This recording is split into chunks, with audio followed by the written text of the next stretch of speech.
Ready for a digital dive? You're listening to the GZ Chop Shop Podcast, the weekly tech and gaming media podcast that breaks down the latest news, lore, and more. So plug in, because the GZ Chop Shop starts now.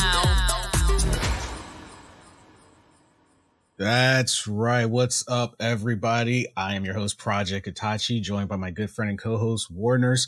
Welcome back to the GZ Chop Shop Podcast. So, as you guys know, and also, can we just take a moment to acknowledge that new sick intro that we got? That thing is... I like the intro. I like the intro. Fire. So, thank you, Music Radio Creative, for whipping up that wonderful intro. Thank you so very much. So if you guys are trying to get some stuff for your own podcast, make sure to go check them out. They really kill it. So what are we going to be talking about this week for our return episode? Well, not too long ago, the Game Awards happened, and there was no way we were not going to discuss the Game Awards, but we are not going to talk about every category that was covered at the Game Awards, because quite honestly, there was just so many categories and there are just some new things in there that I just feel like they just don't make sense in the Game Awards, but I feel like they throw it in there to make every crowd that they can happy. Like the best community support. When all of them are massive multiplayer online games or FPS games, and every single one of those communities are toxic, it should be called the least toxic community award. Yeah, that's what it should be. That should be the one. Yeah, that would be a category that makes sense. But what we want to talk about, and it's because we are huge fans of it, and there's a huge fandom and hater fandom. They're their own fandom because they love to hate. The Game of the Year. And I think we predicted it. I won't say we predicted it, but we were extremely hopeful. And I think we were both on the same page of, if it didn't win, we would rage. But we are so glad that it won. Elden Ring took Game of the Year. As it should have. I said what I said. As it should have. Or any bullshit. And first of all, huge congratulations to FromSoft taking that award home 2 years in a row, because they took it home the year before with Sekiro. Mm-hmm. And then they took it home again in this past December for Elden Ring. And don't forget that Demon Souls back in 2009 won Game of the Year. Game of the Year. Demon's Souls. And then Dark Souls 3 won Game of the Year. FromSoft does not play. When they come, they put out quality games. You can complain, you can whine, you can throw it, like whatever. They put out quality games. Yeah, 100%. And let's look at the description here for Game of the Year. What does it say? It says, recognizing a game that delivers the absolute best experience across all creative and technical fields. Guys, I love God of War. I love the entire franchise. They're great games. These last two ones that they've made in 2018 and then Ragnarok, graphically they're amazing. Storytelling is great, but let's take a step back and be honest for a minute. At the end of it all, it's just another God of War game about Kratos getting revenge or going out and killing gods. The mechanics, they change, but they're within the same realm of what the game is. The combat, it's more so the same. It's improved, but there's no significant change in creative or technical areas. It's just another great sequel. They didn't do anything innovative. They're just up to the times compared to God of War 1, 2, and 3. Again, they're great games. Elden Ring created a beautiful, gorgeous game. Like, there's no dispute there. It's a gorgeous game. Open world, RPG, which you just don't see that ever. Most RPGs are, fairly linear. I mean, even, God, what game was it? I can't remember for the life of me what game it was. You got a developer name by chance? My mind went blank. I'll think of it later. Anyways, but Elden Ring delivered in creativeness and technical areas. Like by far, there's no dispute there.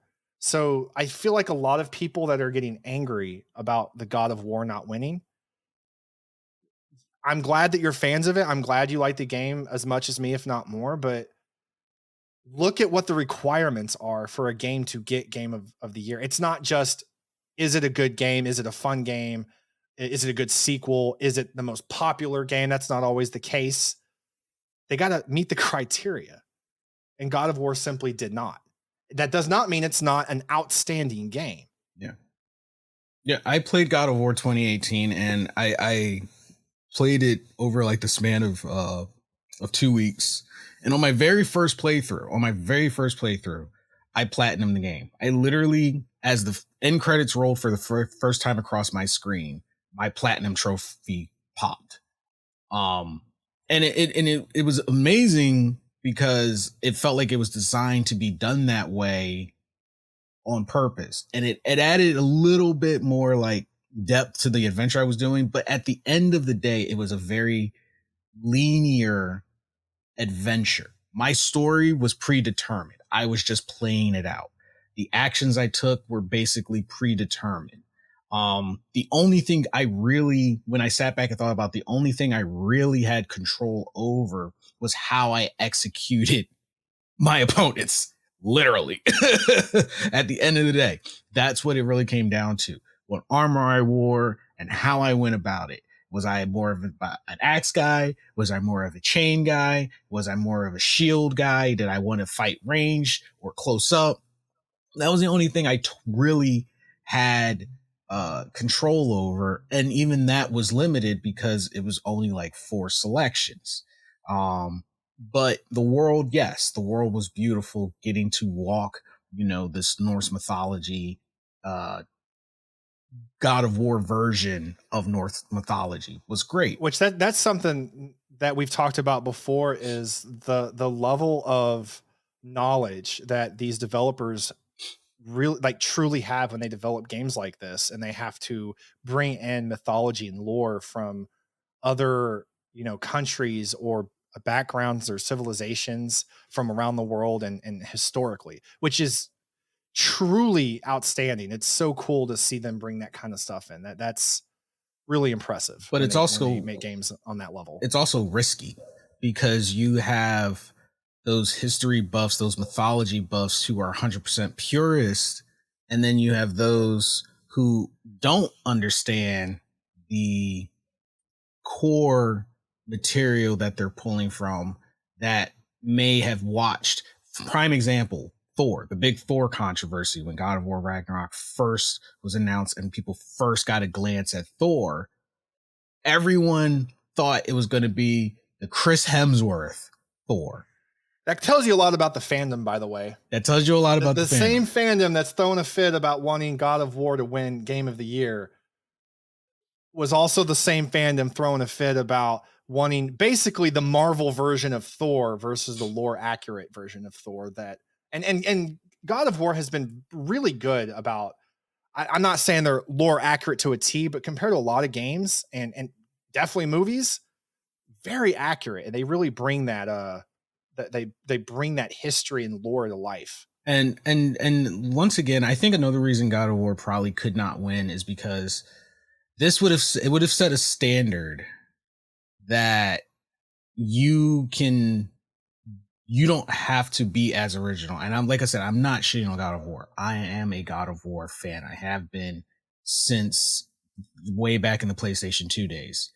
The thing is, when you take apart everything they've done, what you have to remember is they took an already established mythology and they just put their character in it and made the world acknowledge him. Because when you think about it, all of the people he interacts with, all of the gods, they're established in lore. Even his own son, that's already the lore. They just put Kratos in it. They created their character and they said, hey, let's just throw him in this world this mythology that's already thousands of years old, and we can work with that. That takes half the work off of them, because all they got to do is figure out, how do we make these guys interact with the character we created. And I will say though that his character growth from the first 3 and then going through the recent 2 God of War games have been stellar. Like that was solid character growth. He went from like bent on revenge and rage to, you know, getting older, getting wiser, kind of knowing when to use the rage and knowing when to stay calm and, you know, be a father, and take control of a situation. And he's just grown a lot as a character. And I think that's something that they should get props for. They didn't just keep him the same angry, you know, rage seeking character. Yeah, I agree. But that's also, you know, character development, definitely great in games. But against something like Elden Ring, where basically your character's growth is based off of you. Your actions you take matter. It's not a linear game. It's not linear. Like, you had no influence on Kratos' growth. You may have not agreed with all of his decisions, but it didn't matter. You were playing a story that already happened in hindsight. It already happened. You're just going about it in a way of your own pace. That's the only difference. Where in Elden Ring, you can end that game as fast as you want or as slow as you want, and the choices you make in between, thereof or not, determine how that game ends. And I think the issue that a lot of people had, and I'm not saying it's just the God of War fans are mad, but people who just didn't understand a FromSoft game in general, are a lot of people who came in and they expected to just be this, they expected it to be handed all of these things on a silver platter. They expected a story to be handed to them on the silver platter. They expected good weaponry to be handed to them on the silver platter. And then they stepped out and came face to face with the first tree sentinel in Elden Ring, got their asses kicked, rage quit, and probably never came back. Which, honestly, the feedback on Elden Ring in that regard tells me a lot about the type of gamers we have today, where they don't read. People want to just go through the game and be able to say, I beat it and platinumed it, but they don't read.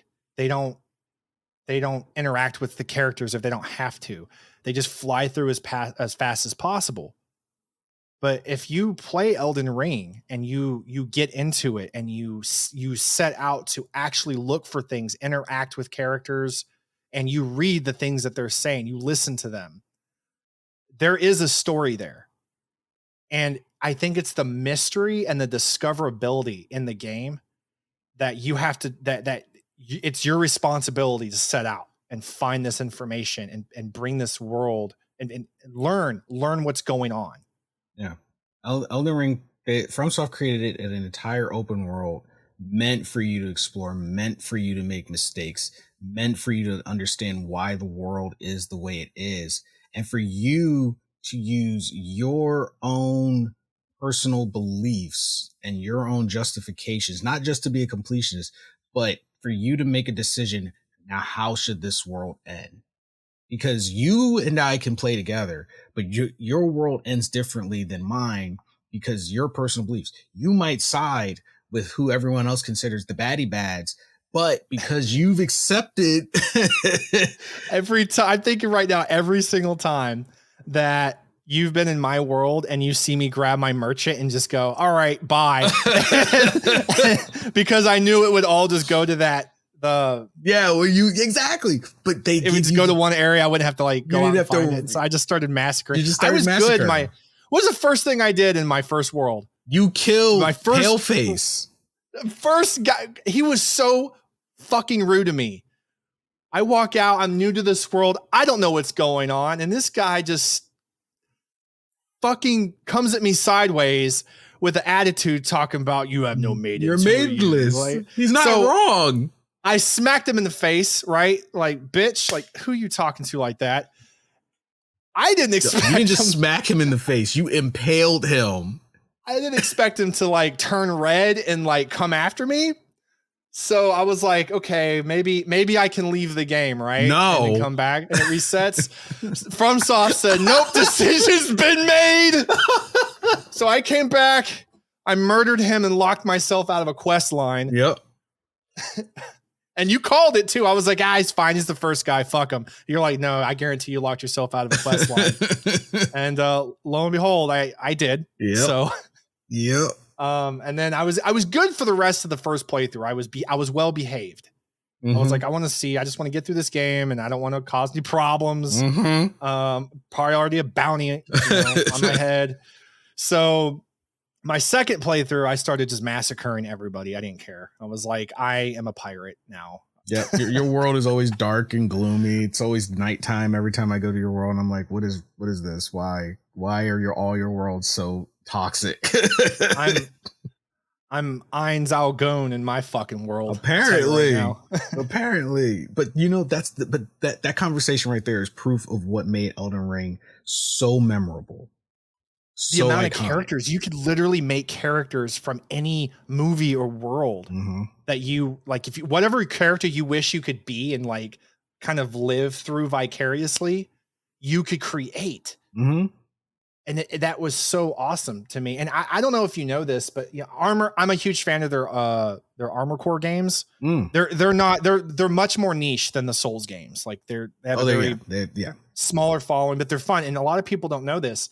They have a lot of weapons in Armor Core that are the same name in the Souls games and in Elden Ring. Not all of them, but they have a lot of crossover names and a lot of crossover weapons. The weapons don't necessarily do the same thing. But I know the Dark Moon. It's just really cool to me that a lot of their worlds are connected, at least in that sense. Yeah, the Dark Moon makes a way in like all of their games since like way back in the 2D era. The Dark Moon is like famous. Everyone knows when a FromSoft drops a game, they're like, all right, where's the Dark Moon? And there's FromSoft is making a new game now, and they're making a new Armor Core. I think the last one was 5. Yeah, that was like 2 gens ago. Yeah, it's been a long time. So they're bringing it back, and I think they're going to do a lot better now. With the gaming industry being what it is now versus then, there'll be a lot more people that will be able to get into those games and see how enjoyable they are, because they are a lot of fun. Armor Core 5 was honestly my favorite. I loved Armor Core 5. And like I'm a huge FromSoft fan, because FromSoft, this is something we've always talked about. FromSoft, they don't deviate from their formulas. They don't bend the knee to anyone, investors, they do what they set out to do, and they don't let outside influences change that. They don't let the gamers change it. They don't let the investors change it. They know what they want to do, and they do it, and they always win. And if anything, I feel like if no investor can approach them and go, well, what if you do this? Because FromSoft can go, excuse you, when did we win Game of the Year? Oh yeah, 2009. Win again? Oh yeah, 2012. Oh, win again? Oh yeah. How many do we have? Do you see that shelf back there? Yeah, we don't need you. Yep. They don't. And I love that, because, and it's kind of like what you said earlier, is had God of War won, it would have set a standard of gaming that is still a problem right now. And that's not to shit on God of War, but we want games that make us feel that the developers actually gave a shit about it. We want games that they're not just hashing out the same exact thing every single time they make a sequel or a new type of game, or spamming. Being 100% original is very difficult in today's age with anything. But Elden Ring winning Game of the Year tells the rest of the gaming industry, if you want to make it, if you want to stand out and make sales and make people happy, and all of that turns into, financial gain, of course, for their hard work, make good quality games, and definitely leave out the microtransactions. Leave that shit out of here. Like, you can do DLC. We have no problem with DLC as long as it's worth that $40 price tag. And I will say Dark Souls with their DLCs and all the, Soulsborne DLCs have been worth it, because it's almost like they made an entirely new game. And sometimes the DLC was better than the original game, and the original games were already phenomenal. And then people would get the DLC and they'd be like, oh my gosh, the bosses can be harder. Let's talk about Destiny DLC real quick, right? Oof. That's the easiest one to shit all over. Okay? What have some people like myself been doing since that game dropped in 2014 in Destiny 1, right? Mm-hmm. We bought the base game, a DLC came out. We played it. The cycle continues all the way through Destiny 1 and Destiny 2 until now. What has every DLC offered in Destiny? And mind you, the DLCs have been anywhere between $30 to $40. Not a single one of them have been less than $30. No. Okay. I think a couple of them added a lot of content, but most of the content they added was shit they could have just put in the game as an update. Yeah. But they made us pay for it. They literally made us pay to update their game and make some changes that they could have just done for free. Mm-hmm. Like anyone else would have probably done until Destiny showed that they can make a lot of money from this. They add to the story, but I would argue that at least 50 to 60% of the DLCs minimum are rehashed versions of the story that's already been told, but they're trying to pass it off like another new part of the story. But it's really the same shit that happened with a different alien race, 3 years ago. And they just keep rehashing it. And it doesn't really add like playability. It just adds a tiny bit of the story. Sometimes nothing. Sometimes it gives you no more of the story. It's just a random side thing that means nothing. So yeah, their DLCs are hot garbage, man. Cause they add like nothing. The fact that they were even up here as a contestant for some of these awards is fucking disgusting to me, man. I think the reason we see a lot of those games continuously pop up is because they're trying. The industry is trying so hard to force us to accept the subpar, expensive game route. Because once they normalize that, it's a wrap. Once they can normalize, hey, no game is going to come out 100% finished anymore. You're going to have to pay for it to be completed. You're going to have to pay for potentially all the things that you should have got in the beginning. And that's the norm. No one's going to contest it because everyone's now brainwashed and accepting it. That's what they're pushing for. That's why those games keep popping up.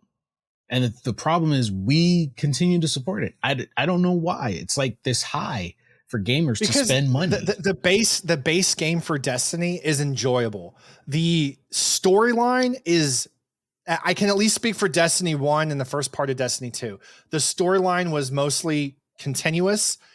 You got more of it at the earlier DLCs, but the base game itself it's fun. It's a fun FPS game. It's fun to go around and do all the things you can do. It's a fun game. But what they leave you with is hope. Every time they put a DLC out, it's hope that the story is going to continue. What they're doing is, now that they've realized over these past few years how much money they can make off these DLCs, they're milking the storyline to the point where you're almost not even getting much of a continued storyline in the DLCs. They're just milking it for as long as possible and giving you as least as they possibly can every DLC to make sure that you're coming back and buying more and buying more and buying more. Yeah. It'll take Destiny 3 maybe to finish the storyline, which was a bad move to begin with. They should have kept it all just Destiny and done what World of Warcraft did and come out with expansions every few years to broaden and broaden the range of the storyline in the world. That would have been awesome, especially as an FPS game. Like, what other FPS game does that? Exactly. That would have been the best move. That would have made that game so much better and so much less costly for the player base. Mm-hmm. But it wasn't. That Destiny's not about you and me. It's not about the gamers of the player base. It's about making money. Yeah. And that's why games like that should never win game of the year, much less any of these awards, by the way, because we should never let games like that get shown in the light that that's the standard. Yeah. And speaking of us having an impact on the standard, what did you think about the People's Choice? It's like People's Choice. Which one was that one? Who won that People's Choice is kind of like a participation award, but it's the game that the people think was the best game, and the People's Choice best game. And I am not saying that it is a bad game by any stretch of the imagination. I'm not saying that. Oh, was it Sonic? Was it the new Sonic one? Nope. What's the new Sonic game called? Sonic Frontiers, which looks like it's probably one of the best Sonic games to come out. I'm having a lot of brain farts today. Though the People's Choice game was Genshin Impact. Are you serious? Yeah. That was the People's Choice game. It beat out Elden Ring, God of War, all of the other games by a landslide. It's not a bad game, but it's not a great game either. My whole argument for Genshin Impact, I said, you know why Genshin Impact had such a landslide? I said, it started as a mobile game. Everyone has a phone, so it was a more easily accessible game. Not everyone who had a console or had a PC thought to buy Elden Ring or had a PlayStation thought to buy God of War. But Genshin Impact is a free to download game that came out at a height of COVID during another lockdown. So when people were looking, is it full of microtransactions and stuff? It's a gacha game. That's what it thrives off of. That's why it makes. I never played it. Like I never play. I've seen gameplay. I've read a lot about it. I know what it is, but I've never like downloaded it myself and gone through the game. It's basically an open world gacha game, which like I know the storyline. Like I've watched all the videos and all that, but yeah, and the way they approached it was a little bit more. It gave you more freedom than most microtransaction heavy mobile games where like you do this, and this, and like, oh, you're out of energy, spend money. Genshin Impact doesn't really do that. You can play the game without spending. But if you want all the extra characters and all the extra costumes and all that stuff that most, mobile gamers love, then you spend that money.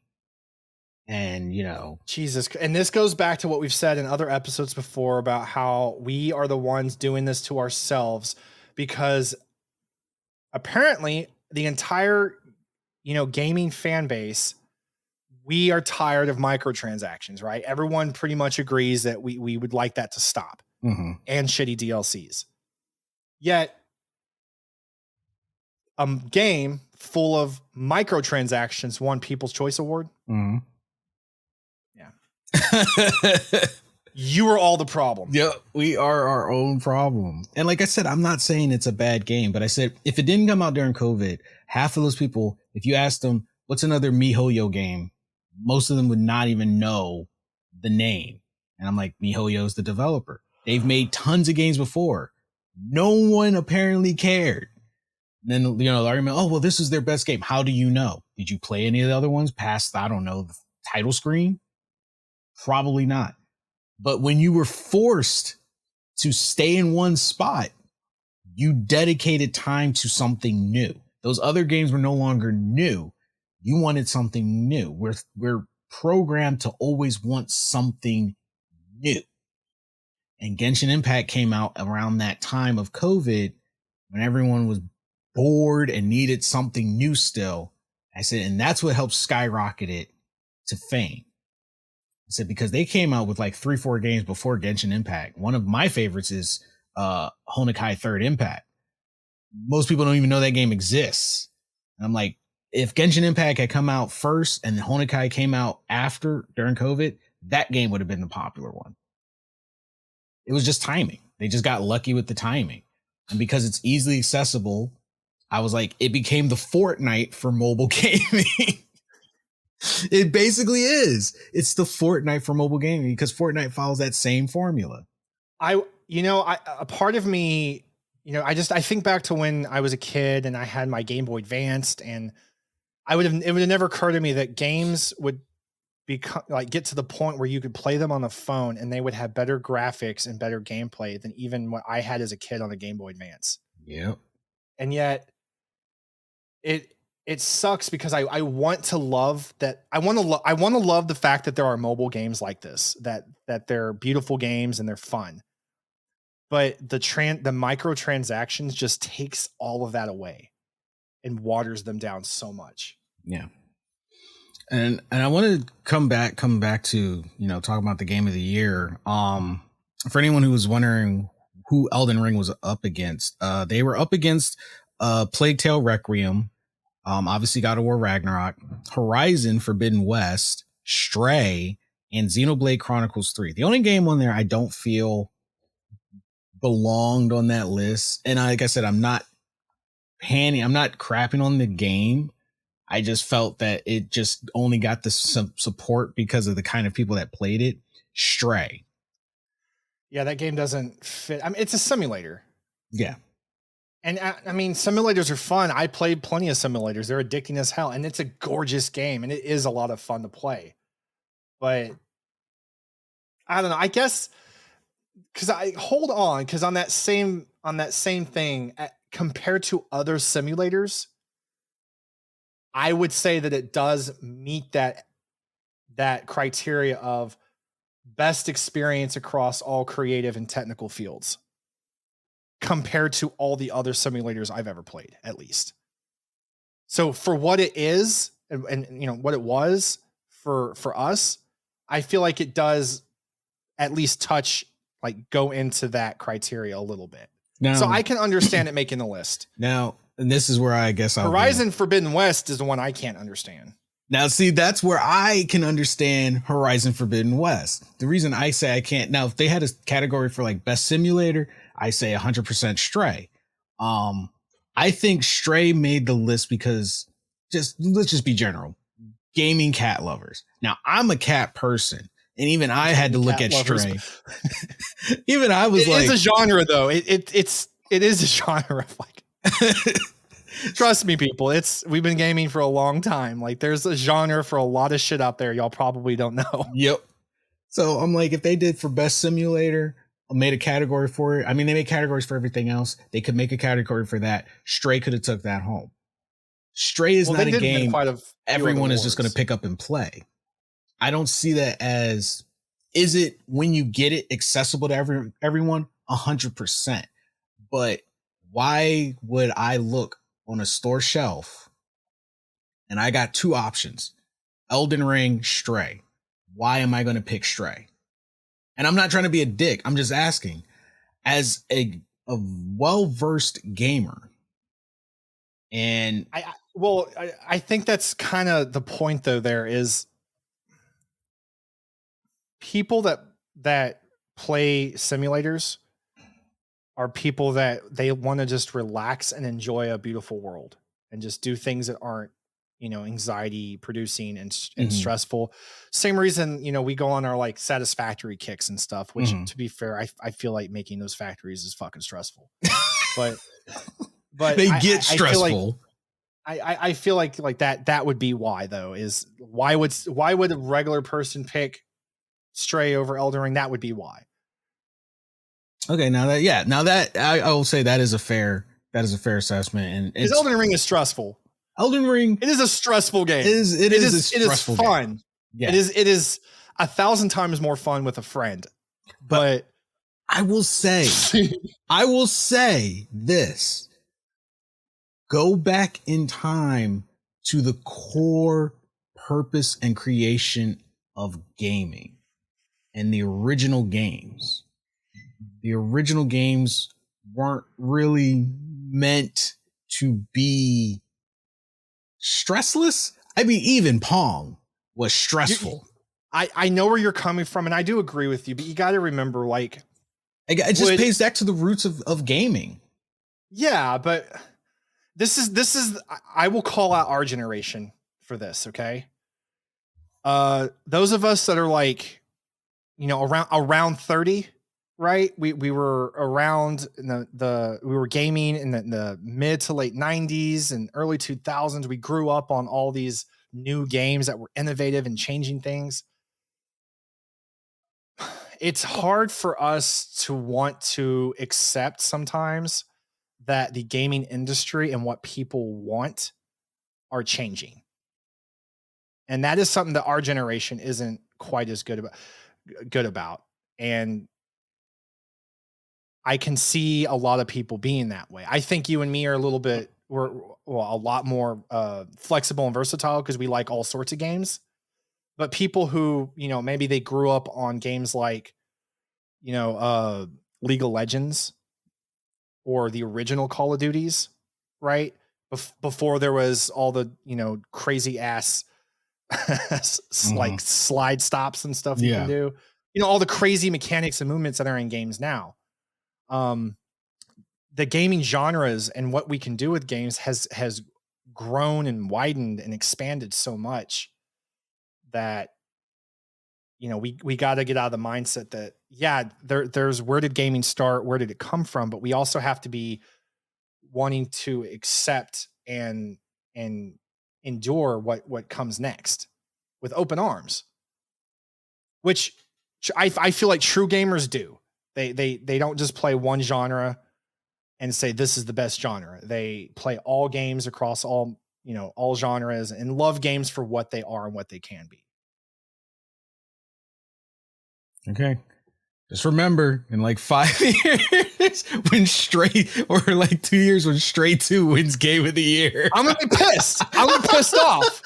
Hey, we're sitting here, and I'm just gonna look. I'm trying to play devil's advocate here, and just remember. Shut up, because it's coming. Stray won best debut. Wow, best debut, best debut, indie game, and best indie game, which.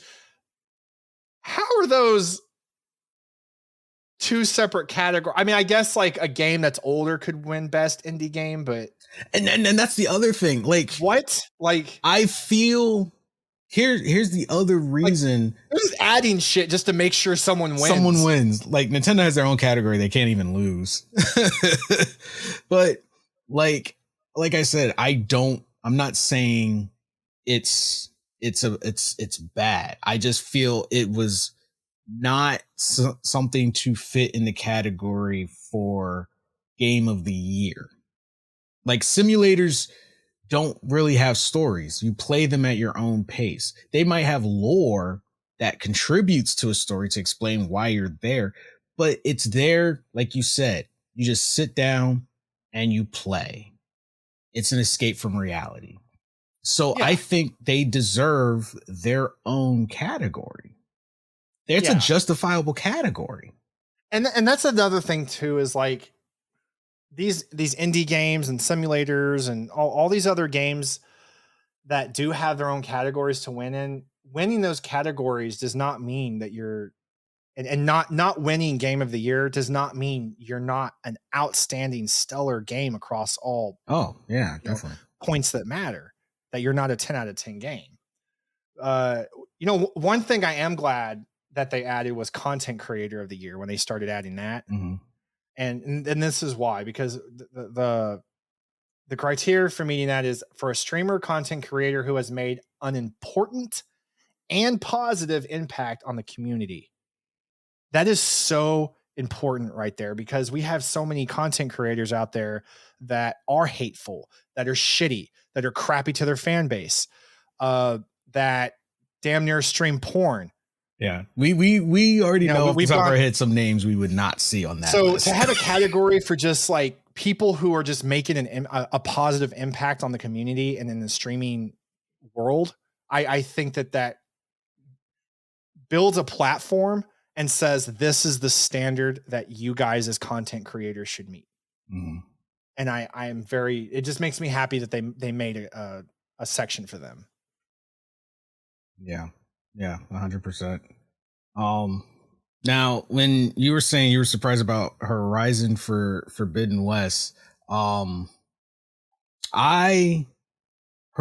Forbidden West built upon the success of Horizon Zero Dawn, and they didn't forget themselves. The problem is, gamers and really showed their true colors on what they want, and not in a good way. Because Horizon Forbidden West, from what I've played so far, I haven't finished it.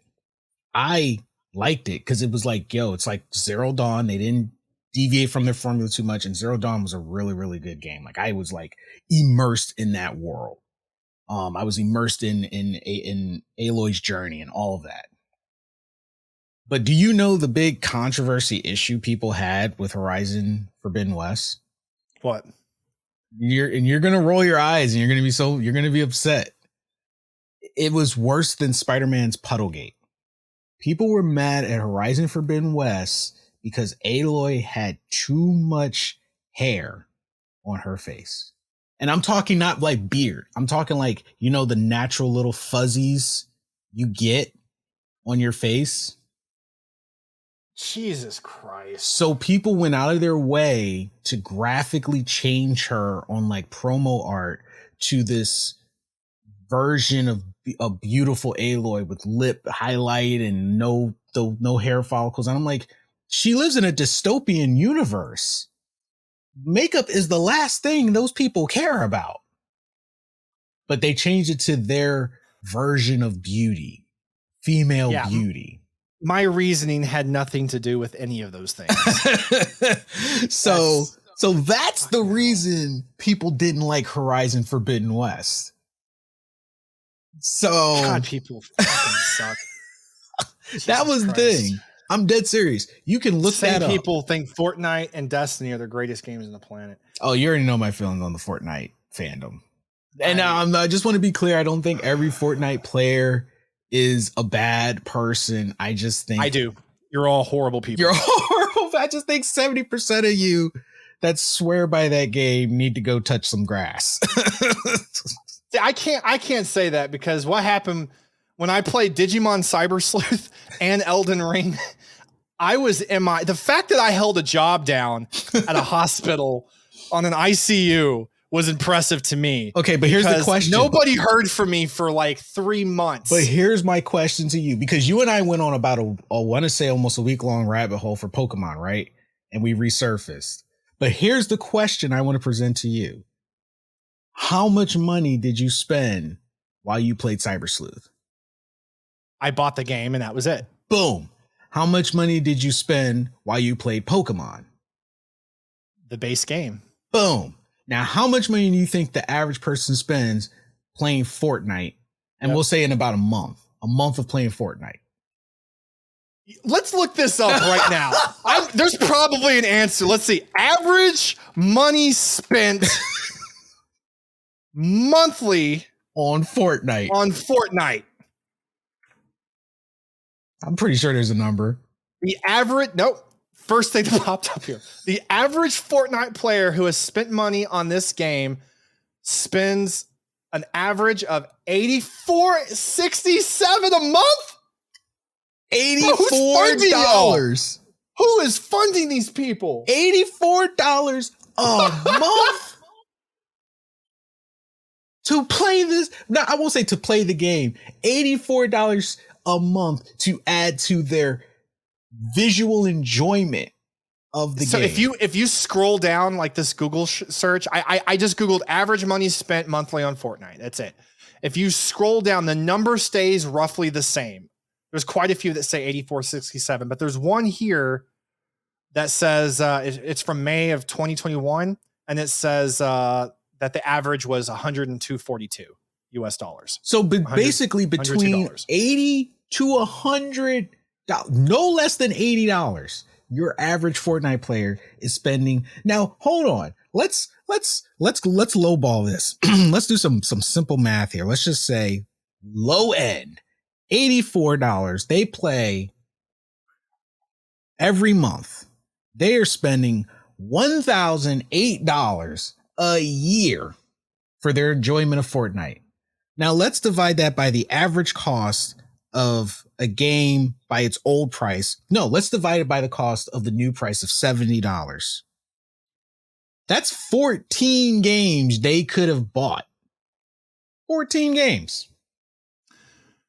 So one game a month. That's literally one game a month. Ladies and gentlemen. I don't know what I'm more like pissed about here. Like the fact that people complain about microtransactions in games, and then continue to do this shit over and over and over, and then are like, oh yeah, Fortnite's amazing. Or the fact that somebody's running around with this much fuck you money. Like, whatever. Anyways, my reasoning with not thinking that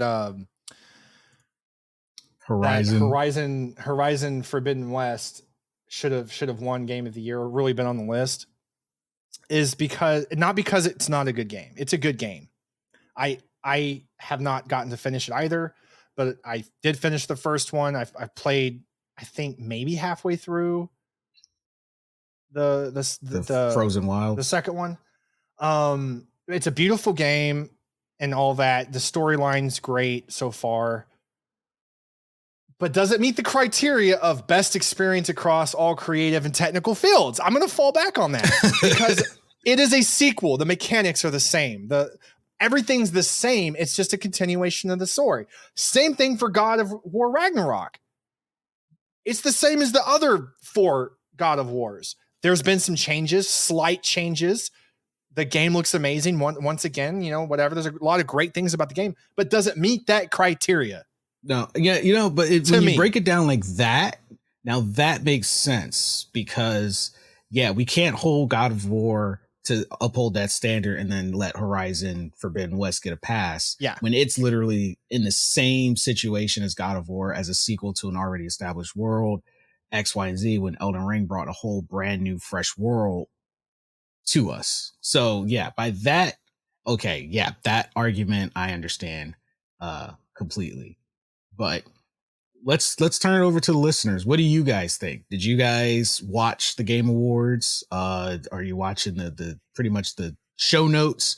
And what do you guys think? Who do you think should have won Game of the Year? Do you agree with Elden Ring winning? Do you think God of War should have won? Do you think a different game that wasn't even on the list should have been on that lineup entirely? We would love to hear your thoughts. Leave your comments on our website, osn-media.com. Click on shows, go to GG Chop Shop Podcast, and right there at the top, you can submit your thoughts to us, and we might mention it in a future episode. We'd love to hear your guys' thoughts on this. Also, make sure to check out the merchandise store as well. We got new merchandise coming out monthly now, so go and check it out, thegzshop.com. And also, if you want to get these episodes pretty much the next day, or if not the same day we record them, and get them ad-free, support us on Patreon, patreon.com/OSN Media. Get tons and tons of perks, access to all of our subscription exclusive tiers, everything. Basically anything we have a subscription for, by becoming a Patreon, you are automatically granted access to all of that with just one subscription. Plus, you get exclusive codes to the merchandise shop just for being a Patreon. So think about supporting us, and we thank you guys. So without further ado, that is the end of our podcast. You guys have been amazing. Thanks for spending some of your time with us. Take care of yourself and each other. Catch all you wonderful people next podcast. Later.